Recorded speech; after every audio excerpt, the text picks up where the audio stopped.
concerned for today. Okay, so operational management planning, wherein we could formulate our indicative programs and objectives.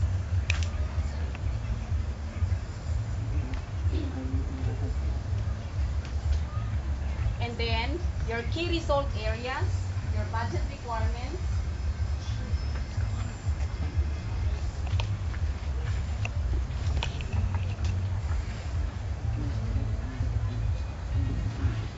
as well as the tasking and support system.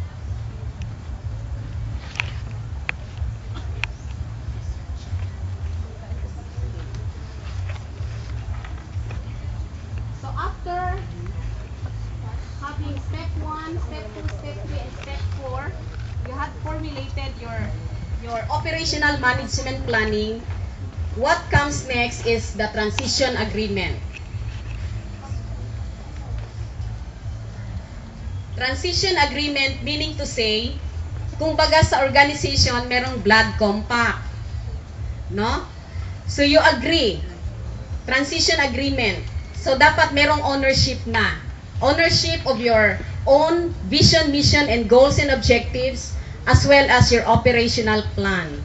So meron siyang ownership talaga, wherein during this transition agreement, the head of your organization, yung pinaka-head, the Student Personal Services Director, and the people involved in the planning should have the agreement na dapat ito ang ating plan with the budgetary requirements, the key result areas, as well as the tasking and the support system.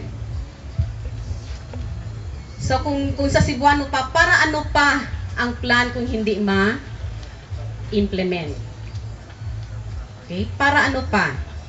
So that is why in the framework, after step 1, determining the milestone as well as the millstone of your organization, you have to have internal and external audit by conducting SWOT analysis, and then strategic management planning, which is the visioning part of the strategic planning, and then the operational management planning. So in this step, you have already the indicative programs and objectives, the key result areas, your master plan. And then after having this master plan, meron tayong transition agreements. Merong blood compact.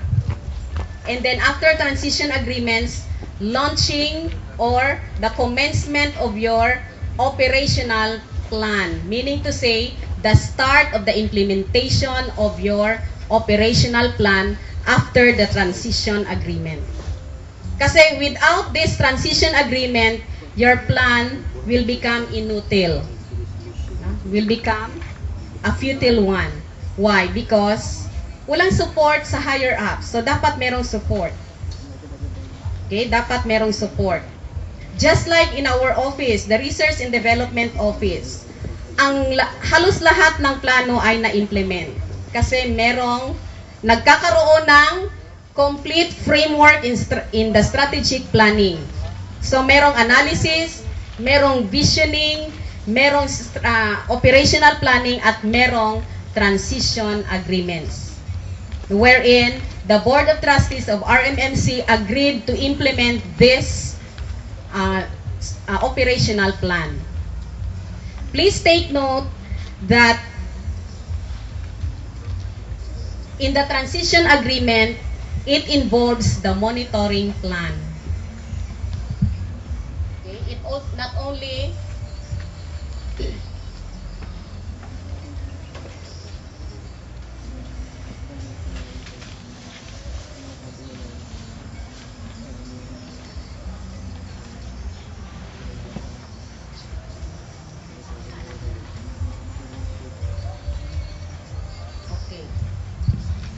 meron siyang monitoring plan. Okay?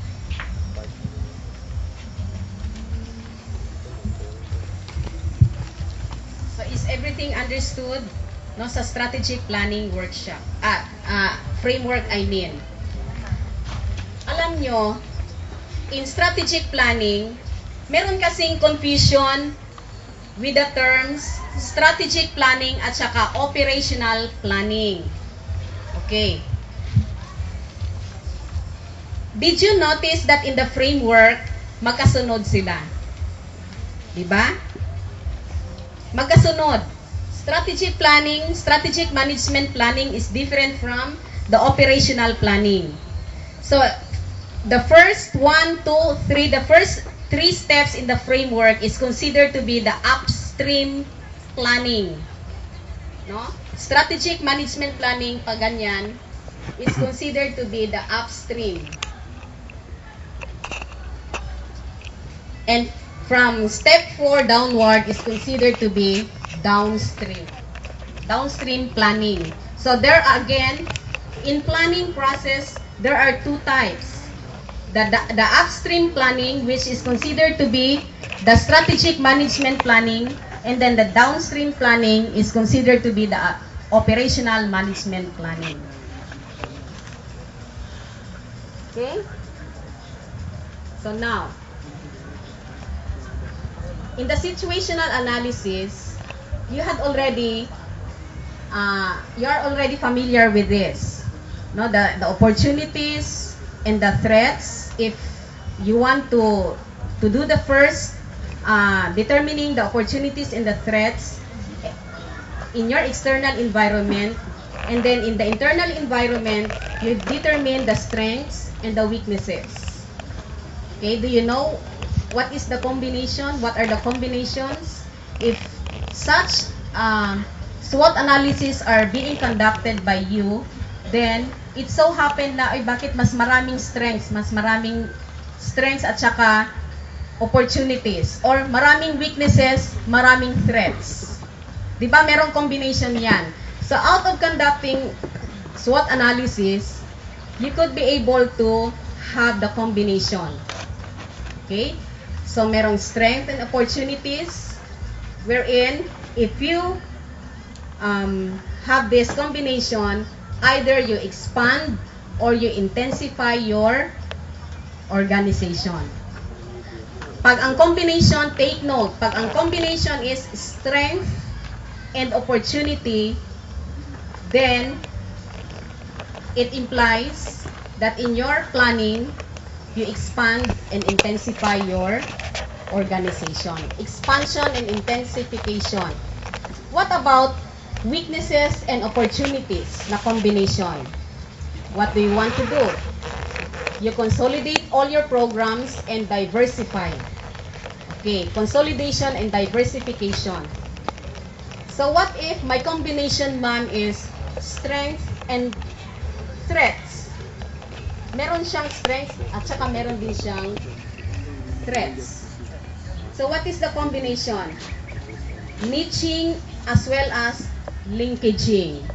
Meaning to say, in your operational planning, you look for your niche. Yung pinaka-strength ng organization mo, and then go into establishing linkages.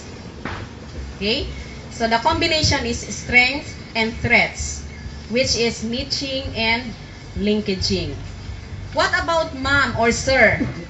Out of my SWOT analysis, I came up with a combination of weaknesses and strength, and threats, I mean.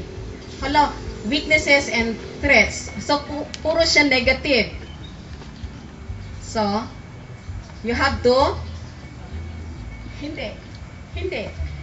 Retreat, slow down, or close shop.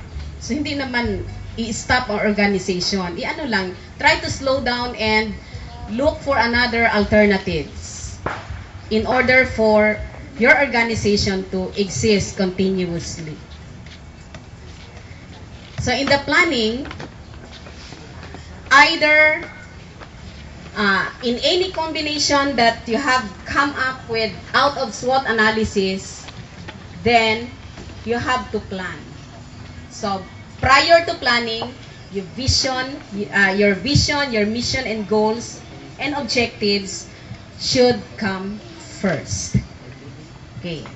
So that is the strategic management planning.